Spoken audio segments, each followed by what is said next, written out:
Magandang araw po sa inyo lahat. Welcome po sa panibagong video natin dito sa Makapili TV. Ngayon ito, pag-usapan natin itong bakit ba nagalit dito si Senator Raffy Tulfo sa mga opisyal ng PCSO. At ano ba yung gagawing hearing na to? Ano ba yung pag-uusapan nila rito na mas ikinadismaya ni Senator Raffy Tulfo dito sa PCSO? So kung hindi ka pa nakasubscribe sa channel na to, pakipindot naman subscribe button at pakilike na rin yung video. Wala naman pong bayad dyan. Konting lambing lang po. So tuloy na po natin. Ano ba itong ikinagalit dito ni Senator Raffy Tulfo sa mga opisyal ng PCSO? Kayo sa PCSO, parang sa tingin nyo, you guys are very special. I don't know kung anong pinagmamalaki nyo, lalo ng boss nyo si Robles. We sent a letter to you last several weeks ago para sa hearing na ito. And you sent us a letter saying hindi kayo makaka-attend lahat. And nagpa-reschedule ang PCSO. Nung magpa-reschedule kayo, tinanggap namin yung rescheduling ninyo, and then only for us to receive a letter stating na hindi na naman kayo makadalo. Ang yabang ninyo sa PCSO, ano bang pinagmamalaki ninyo? So yun naman pala, bakit nagagalit dito si Senator Raffy Tulfo? Ikaw ba naman na paasahin? Ikaw ba naman yung senador na feeling binastos or hindi ka binibigyan ng importansya sa kabila ng pumayag ka na ma-reschedule sila para sa hearing na to, and yet hindi pa rin umaten, diba? So ano nga ba talaga yung ano ba yung magiging pakiramdam ng isang tao, especially si Senador Raffy Tulfo, dahil senador na siya, siya pa ibinaliwala ng mga opisyal ng PCSO. Tandaan ninyo, mas mataas po ang posisyon ni Senator Raffy Tulfo kasi siya po ay elected ng taong bayan, samantalang ang mga opisyal po ng PCSO ay mga appointee lang po. Pero gaya nga nangyari, hindi na nga nakapunta nung unang hearing dahil nga meron daw silang mga official na ginagawa, nag-reschedule, sila ang gumawa ng reschedule, pumayag si Senator Raffy Tulfo, hindi pa rin umaten. So talagang kahit sino sigurong senador o tao na importante yung hearing hindi pupunta. So siyempre feeling ni Senator Raffy Tulfo nabastos siya rito ng mga opisyal ng PCSO. Anong meron sa PCSO? Samantalang lahat ng mga agency ng gobyerno pag pinapatawag sa Senado, pumupunta kayo sa PCSO, hindi. Ano meron sa inyo? What makes you so very special? Ngayon wala dito yung boss nyo. Malamang kasi to, may basbas to galing sa taas na hindi sila pupunta sa hearing na to. Dahil iniisip nila, dahil appointee sila siyempre nag-appoint dyan, presidente. So siguro feeling nila dahil appointed by the president sila, pwede silang tumanggi or hindi sila pwedeng, kahit hindi sila pumunta sa ayos lang. Kasi parang naka-backup sa kanila yung presidente. Hindi nila alam na required dapat ang mga opisyal ng mga ahensya na dumalo, especially pag may gantong hearing, para sila mismo yung sasagot dun sa mga tinatanong, para kung mayroong adjustment ba, makakapag-adjust kagad sila, pwede silang mag-propose ng emergency meeting para pag-usapan nila dun sa ahensya nila yung mga pagbabagong gustong mangyari o yung mga sinasabing 848 of legislation, di ba?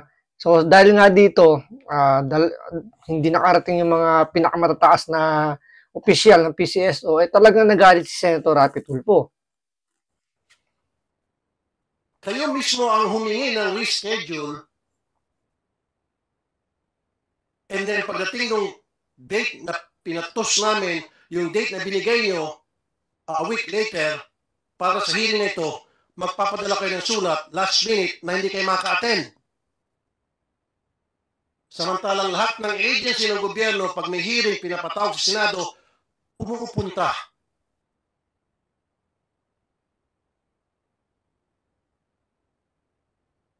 I'm sorry, kayong dalawa, baka mag-iisa kayo. Sinubo kayo sa Lions Den nitong boss nyo, na dapat ang boss nyo Tulad niyan, sabi ni Senator Rapi Tulfo, parang ano to parang last minute nagpadala ng sulat na hindi sila makakarating sa hearing na to. Siguro mas okay pa sana kung ang ginawa nila tumawag sila personally kay Senator Rapi Tulfo or doon sa committee na hawak ni Senator Rapi Tulfo na mag-inform sila na hindi sila makakapunta at hindi letter lang yung dadalhin. So ngayon, nagpadala nga ng representative itong presidente ng PCSO. So siyempre, no choice dito si Senator Rapi, lalo na uminit na yung ulo niya, nagalit na siya. Normal na sila yung magigisa rito. Hindi naman siguro pag-iinitan, pero sila yung magigisa. Siyempre, maraming gusto itanong si Senator Rapi Tulfo tungkol dito sa programa ng PCSO na sa tingin niya na medyo dehado or dehadong-dehado yung mga maliliit na sabihin natin nagtatrabaho under ng PCSO. Hindi naman empleyado pero kasi ang pag-uusapan dito ay yung pagpasok ng iloto tsaka yung mga kubrador nila, yung nagpapataya ba. So sila yung mas tatamaan dito sa issue na to Kaya gustong-gusto makausap ni Rapi Tulfo yung mga official mismo ng PCSO. Nandito, hindi kayo. No, let me speak first. Diba? Nagpadala kami ng invitation sa inyo ahead of time, way ahead of time. Hindi kayo kumibo. And then last minute, sinabi niyo hindi kayo maka-attend dahil launching ng iloto. At nag-request kayo ng reschedule for another week. Kayo pa mismo nagbigay ng date. And we said, okay. And then pagdating ng date na yon, the date before, hindi ulit kayo maka-attend. Lahat. Kung hindi pa ako nagbanta na mag-privilege speech ako at ipapasabi na ko kayo, hindi pa sana kami mag-attend. May umatin nga, dadalawa lang. Biruin nyo yung lakas ng PCSO na yon. Tinakot na ni Senator Rapi Tulfo na magpi-privilege speech siya at padadala niya ng subpoena para umatin lang. So, biruin mo kailangan pang lagyan ng subpoena, lagyan pa ng pressure para lang umatin. And yet, hindi pa rin sila umatin. Ang ginawa ay nagpadala lang ng dalawang spokesperson. So, siyempre, dito parang dismayado na talaga rito si Senator Rapi Tulfo dahil ano makukuha niyang sagot dito sa dalawang spokesperson? Siyempre, hindi naman sila pwedeng magbigay ng any comment or any suggestion kung paano sasagutin yung mga tanong ni Rapi Tulfo. Siyempre, kailangan manggaling muna sa taas, malaman muna nung nasa taas kung ano yung dapat nilang malaman bago sila magbitaw dito ng salita. Hindi sila pwede magdesisyon. Kaya nga dito, makikita po natin dito kung paano yung pagkadismaya talaga ni Senator Rapi Tulfo sobra-sobra dito sa mga opisyal ng PCSO. No, galit ako. Kasi lumilitaw na meron kayong pinagmamalaki. Nagmamayabang kayo sa PCSO. Go ahead, Attorney Contacto. I'm not mad at you because I don't know you. I don't have anything personal against you. Galit ako sa sistema na inilatag niyo na kung saan kayo po'y nagmamayabang. Just dito ang ibig sabihin lang dito ni Senator Rapi Tulfo, hindi niya pinipersonal itong spokesperson ng PCSO. Kumbaga, ang kinagagalit niya rito yung the entire PCSO po, hindi po yung spokesperson. Nagkataon lang na siya yung representative. Siyempre, siya kanya mapupunta yung spotlight ng hearing na to dahil siya yung sasagot dun sa mga itatanong ni Rapi Tulfo. Kaya wala siyang magawa, talagang kumbaga siya yung sasalo lahat ng impact ng galit ni Senator Rapi Tulfo. Pero yun nga, nilinaw naman niya na hindi naman niya tinitake as personal to. Nagkataon lang na siya yung ipinadala ng PCSO kaya wala siyang magagawa rito. Talagang sasaluhin niya yung galit ni Senator Rapi Tulfo. Sa PCSO, not you personally. I'm sorry kung ikaw ay na-offend. It's not about you. Good morning, Mr. Senator. First, we would like to First of all, I would like to acknowledge the presence of Senator Robin Padilla. Senator, good morning. Ma'am. Okay, sir. First of all, we would like to offer our sincerest apologies for the non-attendance of our general manager as well as our assistant general managers.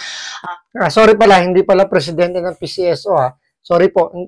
Bali, ito pala general manager pala yung hindi nakarating. At the same time, yung assistant general manager. So, ito matataas na official po. Ito yung pinaka-top. Biruin nyo, hindi na nakarating yung general manager, pati yung assistant general manager.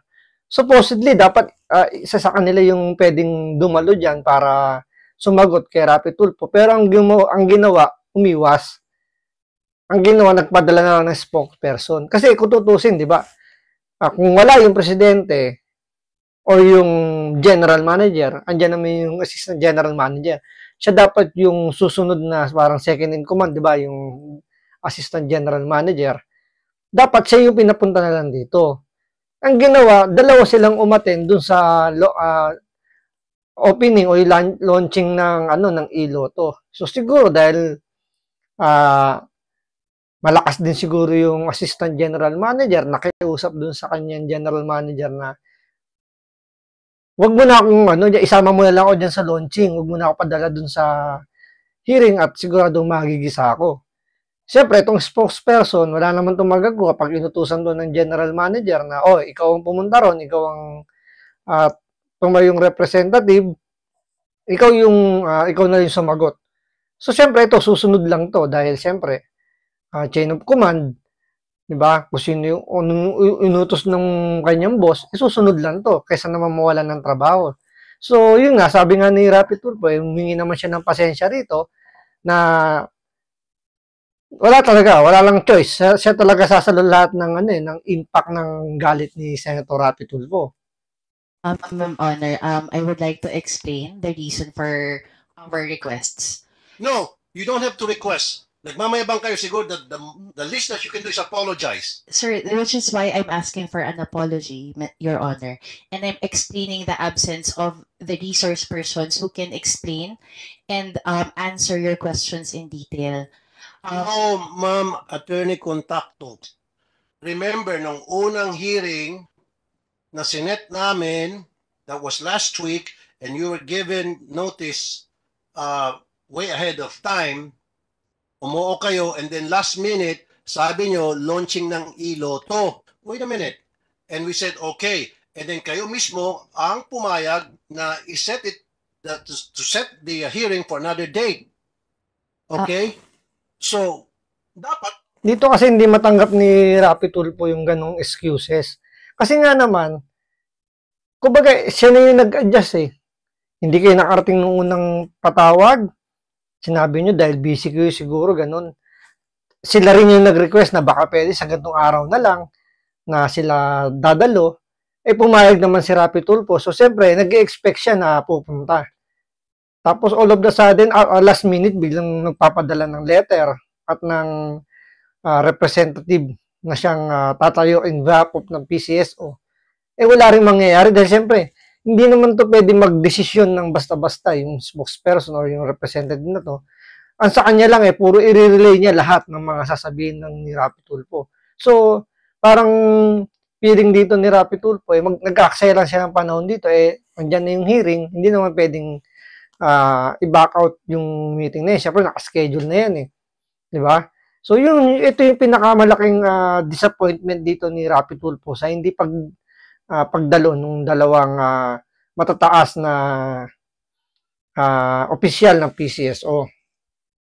At nakapag-adjust na kayo, dapat nakita niyo na po yung schedule niyo na kung pwede ba kayo hindi, a week later, and then all of a sudden, hindi na kayo pwede. Come on.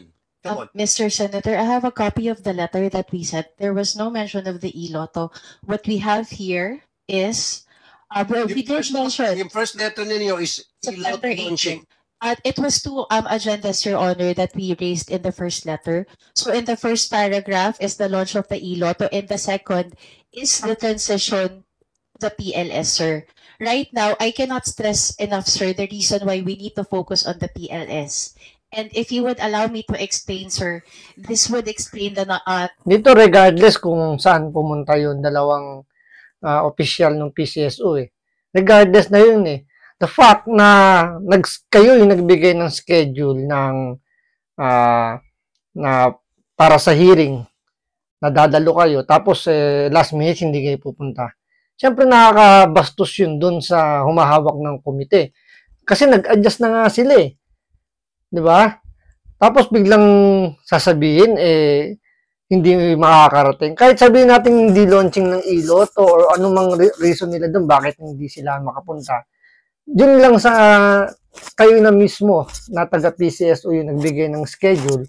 Tapos biglang hindi kayo bigla yung i-ghosting lang si Rapi Tulfo, talagang iinit ang ulo. Ewan ko lang kung sa ibang senador, nagagawa nila yan doon sa mga dating humahawak ng ganyang komite, okay lang na hindi sila dumalo. Kay Rapi Tulfo kasi hindi pwede. Kasi eto si Rapi Tulfo talagang pag sinabi niyang kayo pumunta kayo. 'Di ba? Pag nagbigay ng schedule, pumunta kayo kasi siya, ganun siya eh. Hindi siya yung nagpapadala ng representative lang. Kung hanggat kaya siya yung pupunta para sagutin yung mga aligasyon na kung ano man yung ibabato sa kanya or kung meron siya mga meeting na importante, hindi niya ipinapasa kung kani-kanino lang. Siya mismo talaga yung pumupunta. So, kaya nga yung disappointment niya rito, grabe sobra-sobra talaga. The absence of our officials right now remains na ang yayabang nyo dyan sa PCSO. This is the first time it happens dito sa Senado na twice in a row, last minute, magka-cancel, magbo-boycott ang isang agency para sa isang hearing, napaka-importanting hearing na patawag ng Senado. First time in history, for your information. Nagets nyo? Biruin nyo, sila lang ang kauna-unahang ahensya at opisyal ng gobyerno na hindi umaten na pinatawag ng isang senador para sa isang hearing, Senate hearing or budget hearing. Basta padala ng mga senador. 'Di ba? Nasa history na sila. Ang kauna-unahang ahensya at opisyal ng gobyerno na hindi dumalo sa pinatawag na pag-hearing ng Senado. Your Honor. Thank you. Now, nung last hearing, sinabi ko, yung mga kabo nyo sa STL dapat mabigyan ng mga benefits. Nag-oo kayo, you send us a letter na on process, etc. Ano nangyari? May benefits na ba yung mga kabo kobrador ng STL o wala pa rin? Dapat meron silang SSS Pilal Pag-ibig. Because every single day, sinasabi... Ito yung isang issue dito sa PCSO, yung mga kabo, yung mga nagpapataya para sa STL. Siyempre, di ba, nasa batas natin na lahat ng empleyado dapat merong mandatory na benefits like yung SSS, Pag-ibig, tsaka PhilHealth. Ngayon dito, nalaman niya kasi yung mga kabo, yung mga nagpapataya na yan, marami dyan, or mostly wala dyang PhilHealth, walang SSS, walang Pag-ibig. So, dito pala makikita nyo na nilalabag na kagad yung batas natin. Kasi alam naman natin talaga na maraming mga nagtatrabaho dito sa Pilipinas. Yung iba talaga walang SSS, walang Pag-ibig, walang PhilHealth. Alam ni Rapi Tulfo yan kasi marami siyang nakakausap na lumalapit dun sa kanyang programa. Pag tinanong kung merong SSS, Pag-ibig, or PhilHealth, sasabihin ng empleyado, wala. Hindi sila kinakaltasan o hindi sila ikinuha ng kanilang mga employer.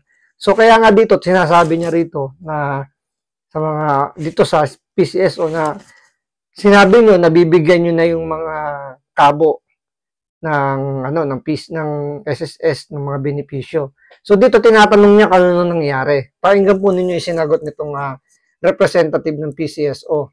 Sinasabi nyo agency lang sinasabi nyo part-time sila. No, every single day, umulan man uminit, umiikot mga yan para mo ng taya. Hindi mabubuhay ang STL kung wala mga kobrador, kung wala yung mga kolektor, kung wala yung mga kabo.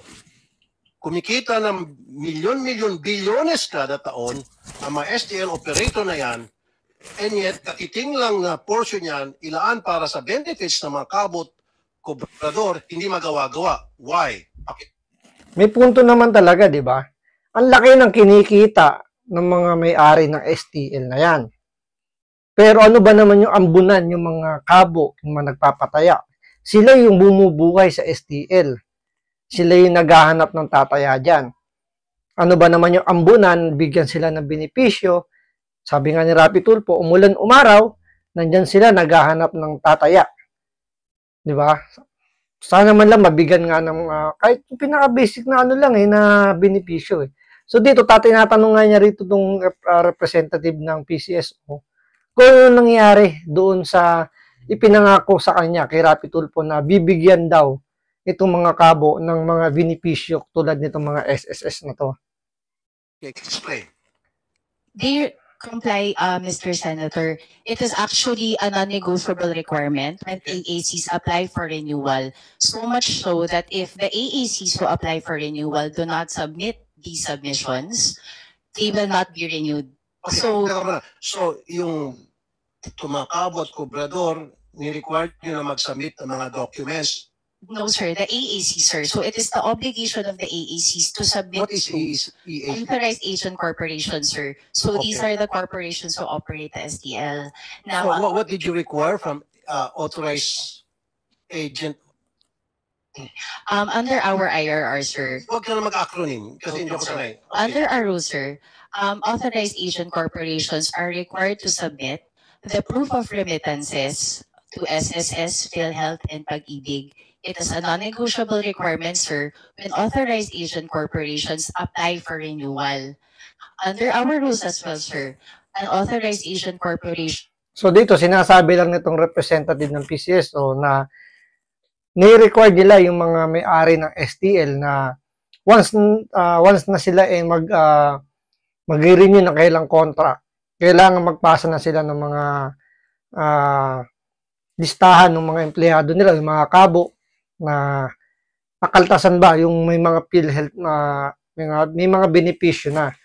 Pero dito lalabas dito na parang lumalabas parang to follow lang yung ginagawa ng mga may-ari ng STL. Hindi talaga sila sumusunod dun sa hinihingi na nila nitong PCSO na ni-require nila na magbigay itong mga may-ari ng STL ng mga listahan ng mga empleyado nila o mga kabo nila na mabibigyan ng mga benepisyo.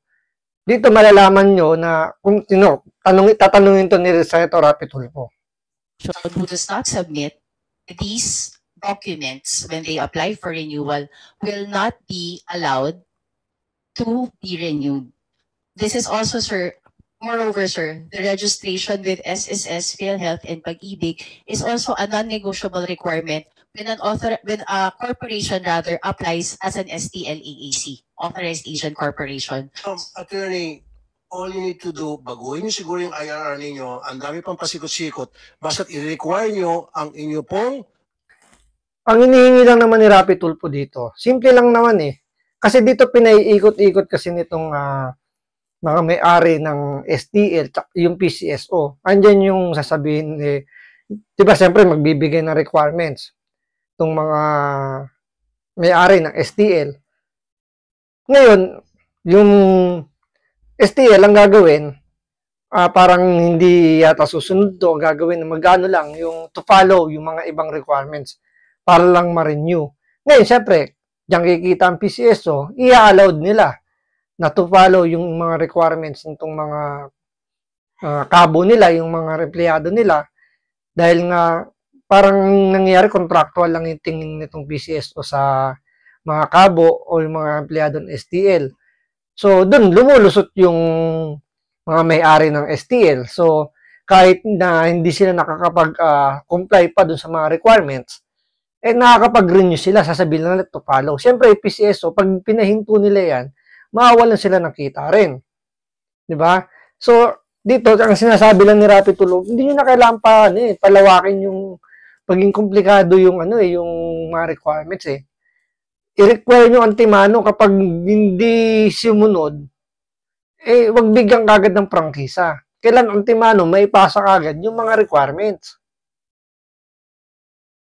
Mga STL operators na sa oras na pagbukas nila ng kanilang franchise, Matik, meron na agad SSS Pilat Pag-ibig ang lahat ng kobradores at lahat ng kabo. Yes, sir. Ganun lang kasimple, huwag na natin Yes.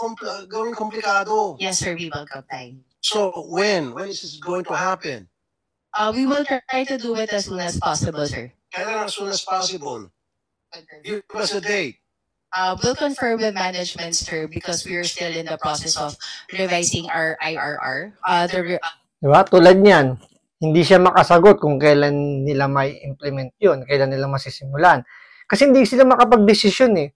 Unlike kung nakaupo dyan, yung official mismo nila, yung general manager or assistant general manager, ang timano, pwede silang sumagot dyan na right after this hearing po, Mr. Senator, ay magkakandak po kami ng meeting para po pag-usapan kaagad dyan nang ma-implement ASAP yung gusto nyo pong mangyari. So, dahil nga wala ritong official ng PCSO, representative lang, ang mangyayari niya, i-relay niya lang yung gustong mangyari ni Rapi Tulfo. So, parang baliwala, di ba? Baliwala lang yung, yung galit dito ni Rapi Tulfo. Siyempre, walang tatamaan eh. Representative lang to eh. The rules and regulations of the STL. So we will raise this with management to include the suggestion that you offered, sir. So, when nga? Kasi nung last time nag-usap tayo, sabi nyo, ASAP. And this was months Okay, sir. ago last Well, we will give an update by next week, sir. So, by next week, Di ba? Tinatanong ni Rapi Tulfo, napakasimple niya, kailan ba masisimulan? Kailan? Kumbaga nanghihingi na siya rito ng exact date para dun siya maniningil sa araw na yon. So, hindi nga makapag-decide itong representative ng PCSO. Kaya sinabi na lang niya na mag-update na lang siya. So, ibig sabihin, wala pa rin, i-relay pa rin niya yan sa pinaka-boss niya, sa mga official mismo, yung general manager. Di ba? Kaya gustong-gusto ni Rapi Tulfo rito, ang makakausap niya mismo, yung general manager. you will give us an update Yes, sir. kung kailan may sa katuparan nito na magkakaroon ng benepisyo ang mga kabo at kobradores Yes, sir. ninyo. Pero I doubt it, or baka hindi na, kasi may balita ako na gawin nyo ng electronic, Lotto and then STL, wala ng kabo. So, ito pa yung isang issue na gagawin ng electronic o gagawin ng e-lotto na kung saan pwede nang tumaya online using gamit yung mga e-wallet. So, siyempre, kung doon natataya gamit ang mga e-wallet, hindi na kailangan ng mga kobrador, ng mga physical outlet store para tumaya doon yung mga mananaya. Kasi nga, nasa online na eh. Di ba? Napakasimple na. Basta may data ka or may wifi ka, makakataya ka na.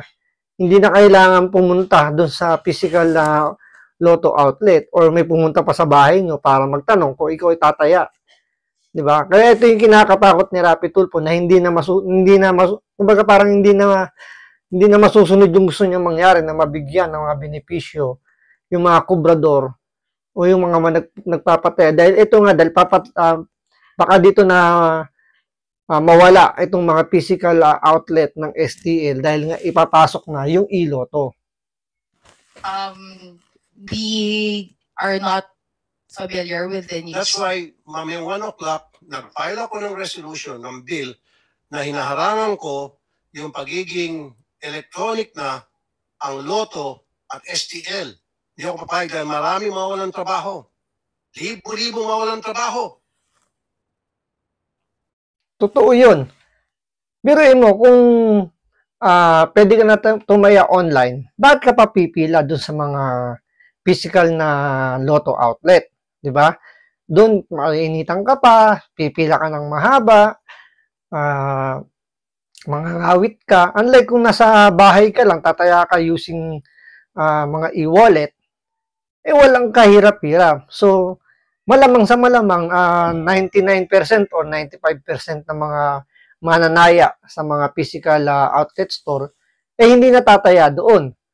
Diba? So, doon na magsisimulang magsara yung mga lotto outlet na yan.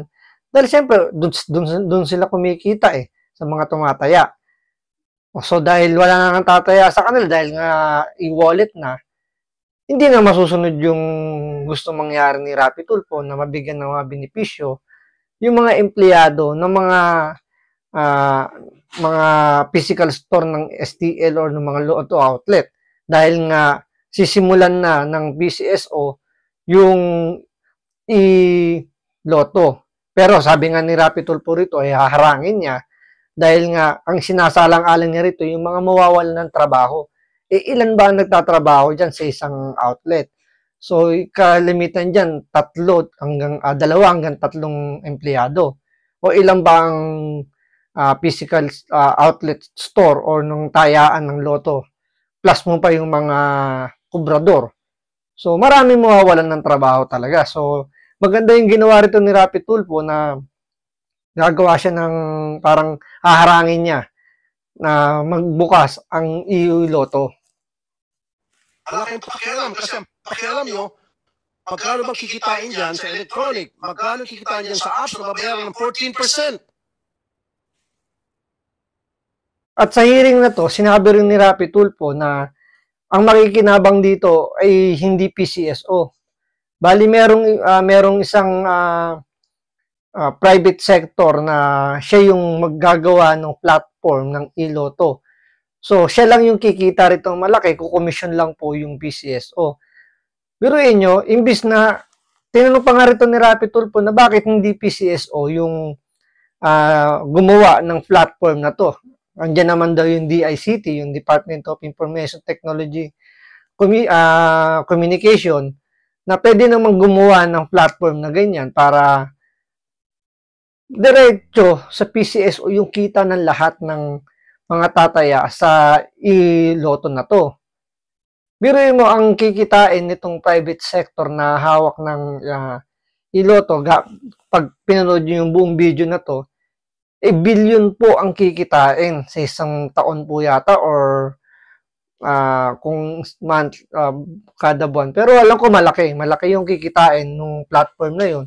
Kaya nga tinatanong dito ni Rapi Tulfo na bakit hindi na lang PCSO ang humawak. Humingi sila ng tulong sa DICT na makapagpagawa ng platform na doon na mismo tataya. Siyempre kung billion ang kikitain itong platform na to ng Lotto, mas marami silang matutulungang mga nangangailangan, di ba? Alam niyo naman yung PCSO nagbibigay din yan ng medical benefits or medical sa mga mahihirap na humingi ng tulong, di ba? Andiyan yung bukod dun sa DSWD, nagbibigay din yung PCSO ng medical assistant. Kaya doon nanghihinayang si Rapi Tulfo na parang sinasabi niya, ano bang klase kayo dyan? Imbis na tulungan nyo yung mahihirap, ang nangyayari, tinutulungan nyo yung private sector na kumita ng malaki. Sila yung yumayaman. Di ba? Kung isipin mo, maganda yung punto ni Rapi Tulfo na bakit mo nga naman ibibigay pa doon sa private sector na hawak ng Lotto, kung kaya naman ng PCSO. Kaya nga sabi nga niya rito sa sa hearing na to mukhang may nakikinabang din na empleyado or opisyal ng PCSO. Bakit kung kaya nila inallowed na magkaroon ng Lotto? Dahil siyempre malaki nga kinikita kung may commission sila doon or parte sila nung platform na gustong mangyari itong lot ng PCSO, ikikita sila ng malaki. So, sana po ituloy ni Senator Rapi Tulfo yung pagbabantay rito sa PCSO dahil mas marami siyang matutulungan kapag hindi natuloy itong Lotto na to. So, maraming salamat po.